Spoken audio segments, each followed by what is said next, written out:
દોસ્તો અત્યારે હું એક એવા ફીચર વિશે વાત કરવા આવ્યો છું જેમની અંદર તમે રોજ તમને જરૂર પડતી હોય છે અને તમે રોજ યુઝ કરતા હશો. જેટલા બી લોકો ઓફિસ વર્ક કે ફાઇનાન્સ વર્ક કે જેટલા બી લોકો પીડીએફનો યુઝ કરે છે કે પીડીએફ તમારે બનાવવાની હોય છે તો તમે થર્ડ પાર્ટી એપ દ્વારા એ પીડીએફ બનાવો છો અને શેર કરો છો. પણ હું તમને બતાવીશ કે સેમસંગના ફોન જેટલા બી સ્માર્ટફોન છે એ બધાની અંદર આ ફીચર ઓલરેડી ઇનબિલ્ટ આપવામાં આવે છે અને કઈ રીતે એક્ટિવેટ કરવું અને કઈ રીતે યુઝ કરવું ચલો હું તમને બતાવું.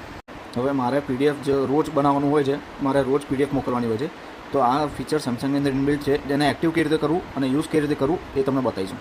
ચલો ગેલેરીમાં જઈએ આપણે. એની અંદર મેનુમાં જવાનું, સેટિંગ્સ, એની અંદર તમને અબાઉટ ગેલેરીનું ઓપ્શન આવે છે, એને ક્લિક કરવાનું. આ વર્ઝન જે દેખાય છે એના ઉપર તમારે ટેપ કરવાનું છે 5 થી 7 વાર.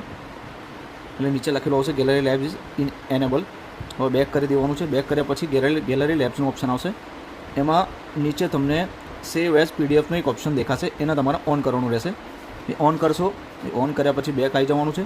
હવે તમારે જે પણ ફોટોઝ કે જે બી તમારી પાસે ડોક્યુમેન્ટ્સ છે એને તમારે પીડીએફ કરવા હોય તો સિમ્પલ છે, એને ગેલેરીમાં સિલેક્ટ કરી દો.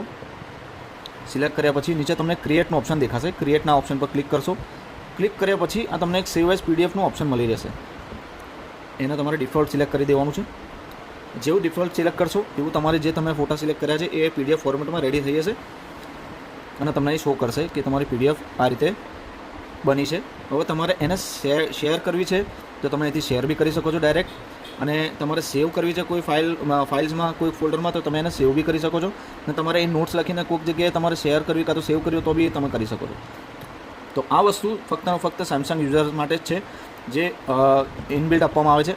તો તમે ખૂબ શેર કરો આ વિડીયોને, જેથી તમારા જે બી સેમસંગ યુઝર્સ હોય એ બધાને આ ફીચર વિશે ખબર પડી શકે. Thank you.